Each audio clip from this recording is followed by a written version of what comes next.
Do you feel like you're making goals all the time, but just not really getting anywhere with them? So, my name is Susanna D. Moore, and I help busy moms build confidence in their skin, body, and soul, despite all the crazy, and show them how to grow an online business within all the chaos.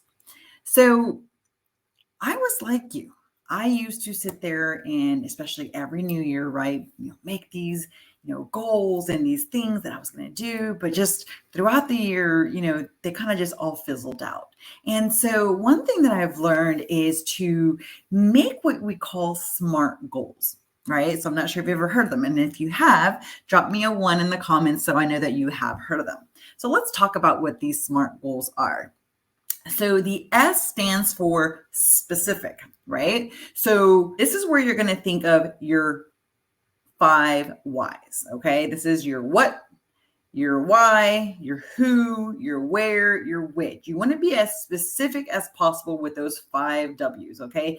Dig deep and really kind of get down to what it is that you're really trying to make this goal about, okay? The second one is going to be your M, and make it measurable. Okay, so think how much, how many, how can you measure that goal has actually been accomplished? A is achievable, attainable. So this is kind of where you want to think about how far this goal can stretch you and your capabilities, but still remain possible because it is truly achievable. You want your goals to actually push you a little bit, right? If you make your goals too easy, and you actually get it like this, I mean, is that really a goal, right? Stretch those limits to something that you really know that you are actually capable of. Okay.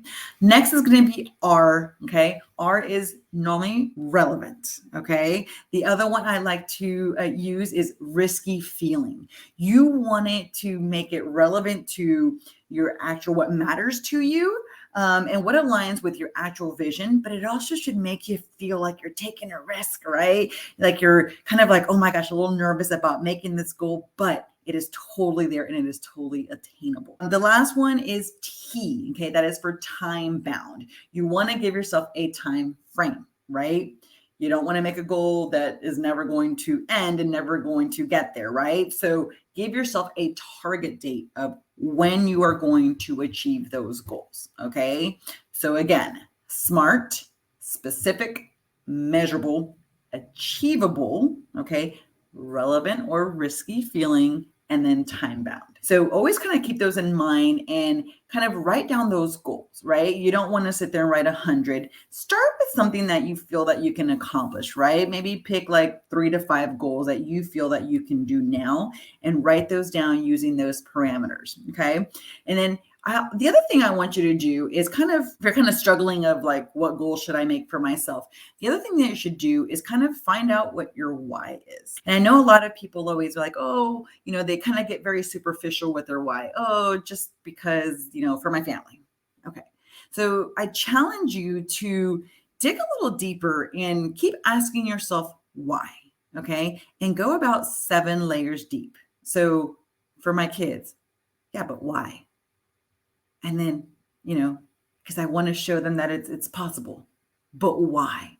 Keep asking yourself that question until you get 7 layers deep. And in the end, you should go so deep that you feel it, right? That it is almost like you have, peeled off the layers of those onions and that you feel completely exposed. And you want to just kind of be one with those feelings and really just understand what that why is. And that'll just help you truly keep your eye on the prize and keep your eye on those goals and in the end, achieve them. So I want you to feel it down to the soul, figure out your why, write those goals down, and make a plan. And, also put them somewhere where you can actually see them, write them out, type them out, print them, put them somewhere where you can actually look at them and see them and give yourself that reminder. Same thing for that why. I personally am a very visual person, and, I have mine written right here on my wall. And it's something that when I'm working, I can actually just look up and be like, okay, yep, that's what I'm working towards. And I can have that reminder and be able to pump myself up and talk to myself and know that I can get there. So I hope that this has helped. I hope that this has provided some kind of value to you and setting yourself up. We're still at the beginning of the year. It's only just March now. And there's still plenty of time to write out those goals and achieve those goals. So get your pen out, get your computer out, whatever you need to do. Okay. Find that time to just kind of sit quietly by yourself, right? Because if you're distracted and your kids are screaming, it's going to be hard for you to really kind of dig down as why these goals are important to you. So, take that time. And I hope this has, provided you some value. And I hope if you need help writing out some goals or you just need a little bit more direction, please feel free to reach out or drop in the comments help. I will gladly reach out and see what we can do and dig a little deeper to help you figure out your why and also write down those goals. So again, I hope this has provided some value. Thank you for tuning in, and I will see y'all soon.